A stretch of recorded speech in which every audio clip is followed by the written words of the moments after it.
सावनेर येथील railway station परिसरामध्ये एक इसम मृत अवस्थेत पडून असताना याबाबतची माहिती हितज्योती फाउंडेशनचे हितेश दादा बनसोड यांना मिळाली असता ते लगेच घटनास्थळी दाखल झाले। त्या व्यक्तीचे तेथे कुणीही नव्हते।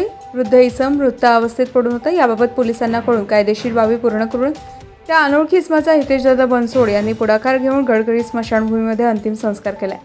मिळालेल्या माहितीनुसार रविवारी रोजी सकाळी हितेश दादा यांना प्रतिब निकाजू यांचा कॉल आलाय व एक वृद्ध व्यक्ती वयवर्ष अंदाजे 65 रेल्वे स्टेशन परिसर सावनेर येथे पडून असल्याची माहिती दिली। घटनास्थळी जाऊन पाहिले असता सदर अनोळखी व्यक्ती काही हालचाल करत नसल्याचे जाणवलं। लगेच सावनेर पोलीस स्टेशनचे अरुण राठोड यांना घटनेची माहिती दिली। घटनास्थळावरून मृतदेह घेऊन सरकारी हॉस्पिटल सावनेर येथे घेऊन गेले। डॉक्टरांनी तपासून त्याला मृत घोषित केले आहे। मृतदेह शवविच्छेदनाकरिता रवाना करण्यात आलाय।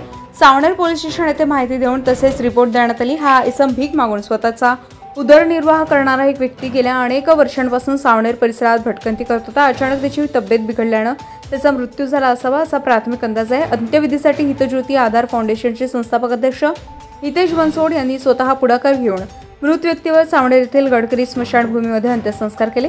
मदतीस जाणारे हितज्योती फाउंडेशनचे हितेश दादा यांनी सावनेर परिसरामध्ये आजपर्यंत 40 बेवारस लोकांचे अंतिम संस्कार केले। अंत्यविधीसाठी लागणारा खर्च फेसबुक मित्रांनी मिळवून दिलाय व तसेच ठाणे मुंबई येथील स्वामी फाउंडेशनचे महेश कदम यांनी सुद्धा आर्थिक मदत केली। यावेळी हितज्योती आधार फाउंडेशनचे टीम मेंबर अंकित फुटाणे, तुषार महाले, सुरेश शेलकर, अभिषेक भगत, नरेंद्र समदुरकर तसेच सावनेर पोलीस स्टेशनचे पोलीस उपनिरीक्षक अरुण राठोड, पोलीस हवालदार नंदू मेश्राम उपस्थित होते। सावनेर येथील DYSP अनिल मस्के आणि हितेश दादा बनसोड व त्यांच्या संपूर्ण कार्याचे त्यांच्या व या सामाजिक कार्याबद्दल कौतुक केले आहे। गजा महाराष्ट्र 24 न्यूज करता सावनेर आमचे प्रतिनिधी किशोर गणवीर, नागपूर। ताज्या घडामोडी आणि बातम्या जाणून घेण्यासाठी गरजा महाराष्ट्र 24 न्यूज या आपल्या YouTube चॅनलला सबस्क्राईब करा आणि बेल आयकॉन दाबायला विसरू नका, जेणेकरून आपला व्हिडिओ आल्याची ताजी खबर तुम्हाला ताबडतोब मिळेल।